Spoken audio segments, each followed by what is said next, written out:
Hi guys, glory to Jesus Christ. We need to discuss the shooting in Charleston.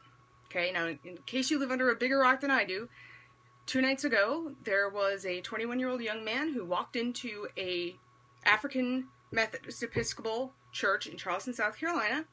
He attended a Bible study. After about an hour, he got up and shot 9 people dead. This is awful, right?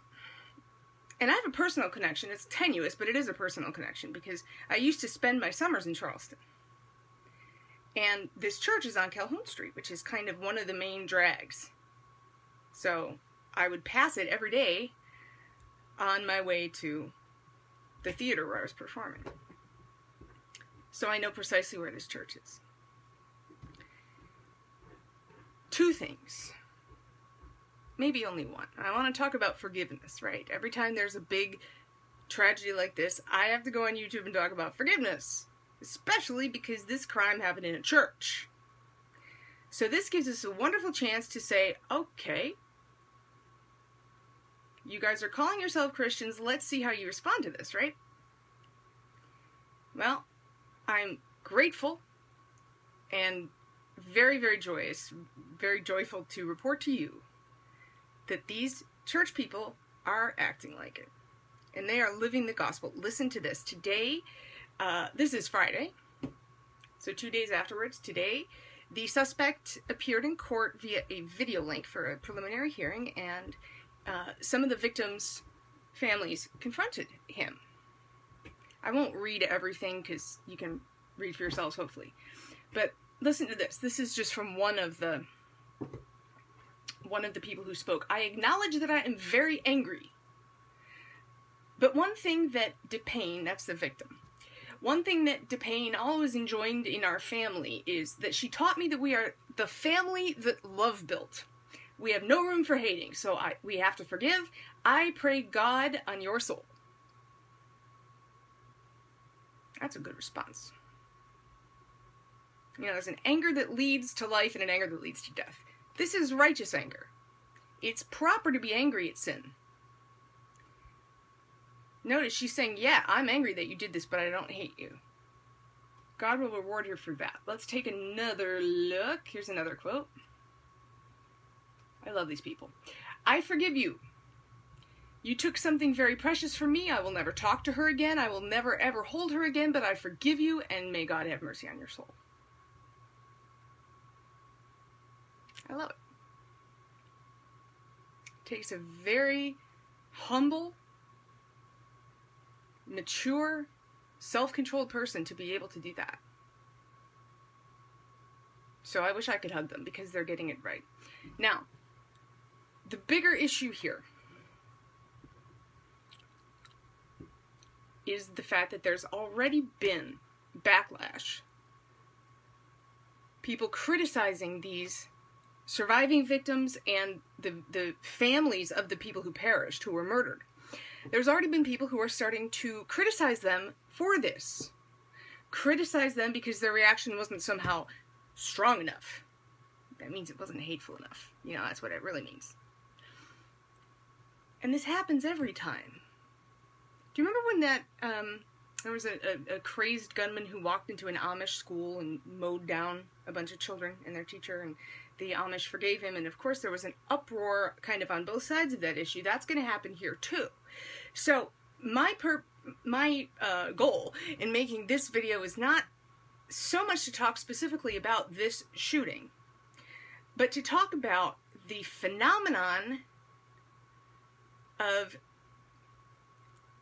condemning people who have done terrible things, and also condemning or harshly criticizing the people who forgive them.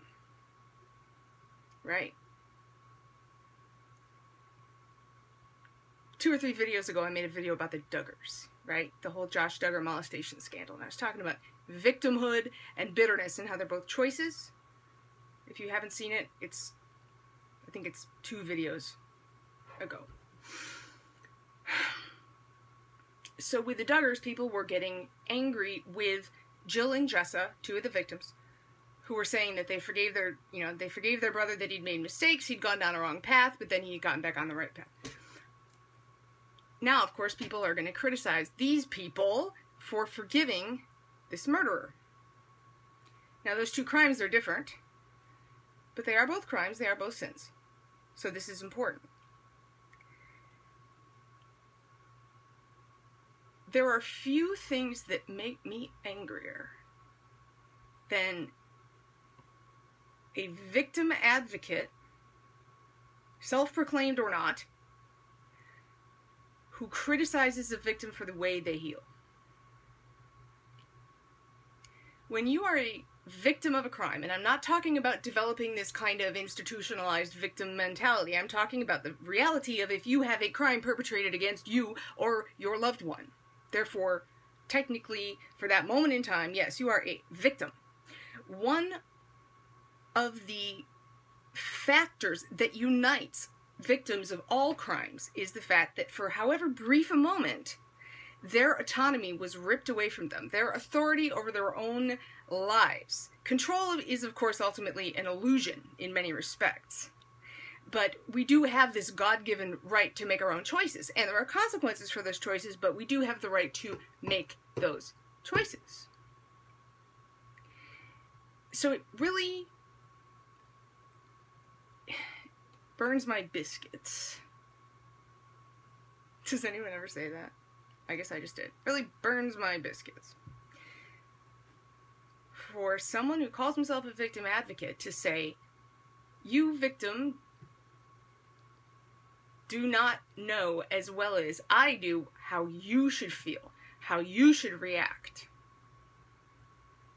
You're reacting to the crime that was perpetrated against you the wrong way. That's not empowering anybody.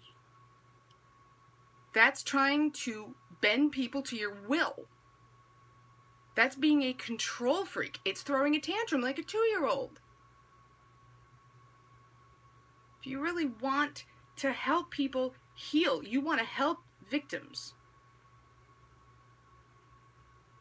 you must start from a place of respect, and that means respecting their choices. Regardless of what you might do or think you would do in a situation. We must remember this.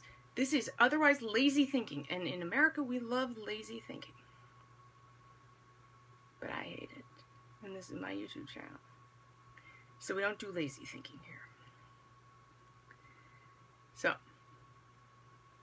I categorically reject that bunk. These people have made a choice to forgive. I love them for it. And I hope you do too. And I hope that if I were in that position, that I would have the humility to do what they're doing. I would hope. I can't guarantee it, because I'm a huge sinner. But I would hope to follow their example. I think we all need to be whacked in the face with this occasionally. Being outraged about this, about somebody forgiving somebody else, doesn't really get much more arrogant than that, does it? You know, outrage over somebody else's decision is really just trying to tell people how to live their lives. That's not okay.